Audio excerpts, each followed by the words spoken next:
국회법 130조와 131조, 132조에 있는 내용인데요. 검사 탄핵안이 발의가 되면 탄핵안 가결 전에 본회의의 의결로 행정조사를 법사위가 할 수 있도록 되어 있습니다. 그래서 사실상 이 행정조사권이 발동되면 법사위는 국정조사에 준해서 국회 증감법 적용을 받게 되고요. 관련 자료와 사실 규명을 위해서 법사위가 사실상 국정조사위원회에 준해서 여러 자료 요구나 또 증인 채택 등을 할 수 있게 됩니다. 그래서 꼭 탄핵의 가부를 떠나서 탄핵에 대한 여러 가지 사실관계를 명확하게 확인하기 위해서 법사위가 행정조사권을 발동해서 조사를 할 수 있다는 점, 또 국회 증감법, 국정감사에 준해서 할 수 있는 점 등의 권한이 생기기 때문에 아마 이와 같은 봐주기 수사나 여러 이 조작 의혹에 대해서 저희가 충분히 법사위에서 저는 조사와 확인이 가능할 거라 보고요. 그 이후에 검사 탄핵도 당연히 가능하다고 봅니다.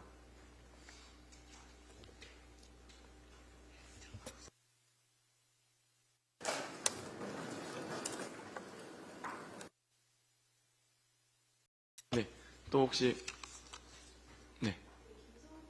인물에 대한 지난 3회 궤적들을 설명을 해주셨는데 인물에 이제 이런 과거의 이력들이 문제가 있다고 해서 그걸 바로 이제 진술의 신빙성이나 뭐 판결 자체를 하는 거 연결고리가 약간은 조금 약해 보이는데요.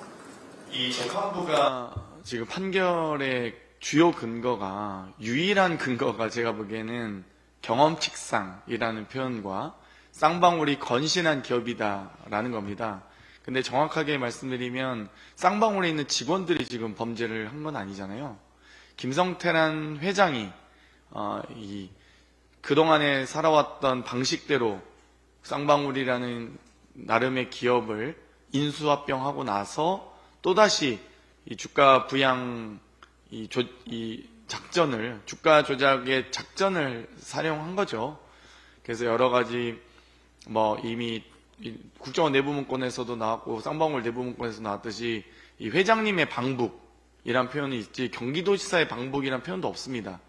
그리고 여러 가지 국내 백화점 상품권을 몇십억씩 어디를 통해서 주겠다라는 게 명백하게 나와 있음에도 불구하고 그런 부분들은 하나도 증거 채택이 안 된 점이 정말 도저히 이해가 가지 않고요. 마찬가지로 지금 재판부의 유일한 근거인 쌍방울의 건신한 기업이라는 것이 얼마나 허황된 경험칙인지 얼마나 허황된 판결인지를 다시 한번 비판하고자 했습니다. 그래서 범죄 혐의는 명확하게 김성태가 한 거다라는 것을 좀 더 각인시켜드리기 위해서 이 기자 간담회를 요청드리게 됐습니다. 네. 조금 보완해 볼게요. 저희가 이제 검찰독재정치탄압대책위원회 안에 크게 한 3개 정도의 이 단위가 있습니다. 하나는 검찰개혁 TF가 원내에 있고, 그 다음에 검사범죄 대응 TF가 당에 있고, 그리고 제가 단장을 맡고 있는 정치검찰 사건조작 특별대책단이 있는데, 그 대책단에서 중점적으로 살펴보는 내용은 검찰이 어떻게 사건을 조작해서 진실을 왜곡하는가 하는 부분이거든요. 그런데 지금 이 말씀을 드리는 이유는 연결고리를 말씀하셔서 설명을 드리자면 왜 검찰은 주가 조작을 처벌하지 않았을까입니다. 질문이. 왜 검찰은 주가 조작을 처벌하지 않았을까? 주가 조작을 처벌하면 어떻게 되냐면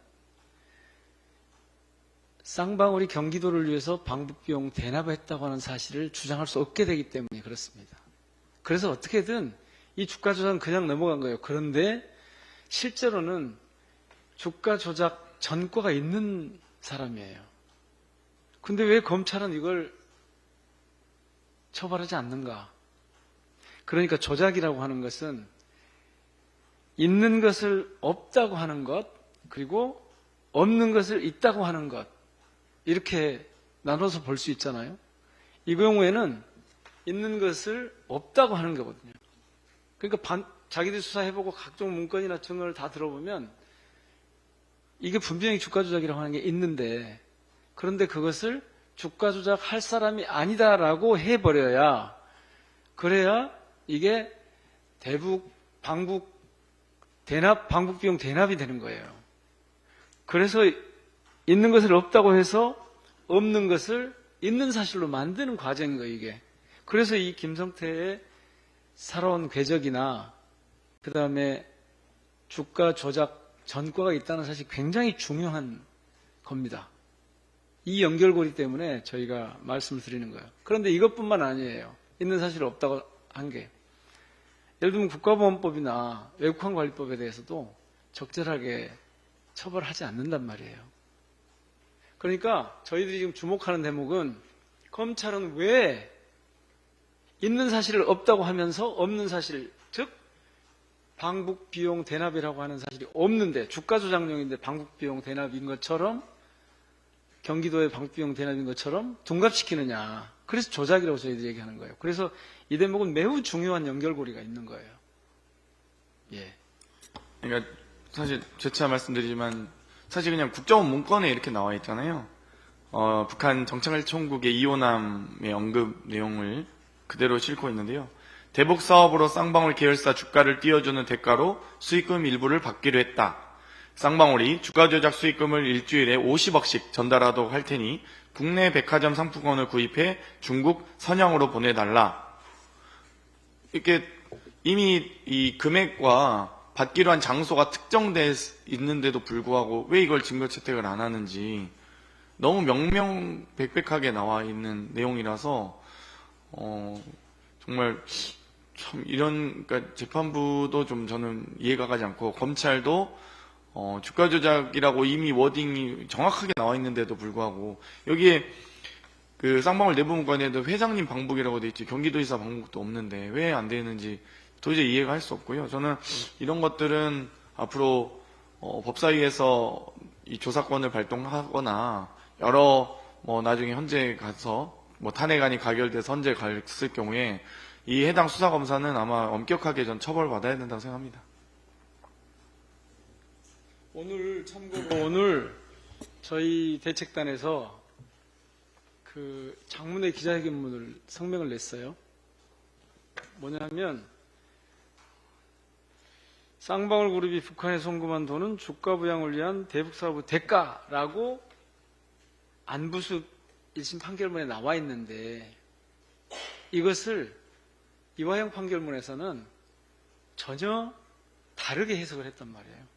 그러니까 동일한 사건인데 이 과정에 어떤 조작이 있었는가, 이걸 좀 들여다봐 주시기 바랍니다. 오늘 저희들이 조금 전에 여기 오기 전에 소통관에서 자료를 냈거든요. 그리고 비교적 상세하게. 그리고 이와 관련해서 언론이 심각하게 오보를 해서 거기에 대해서 대응 회견을 하고 왔으니까요.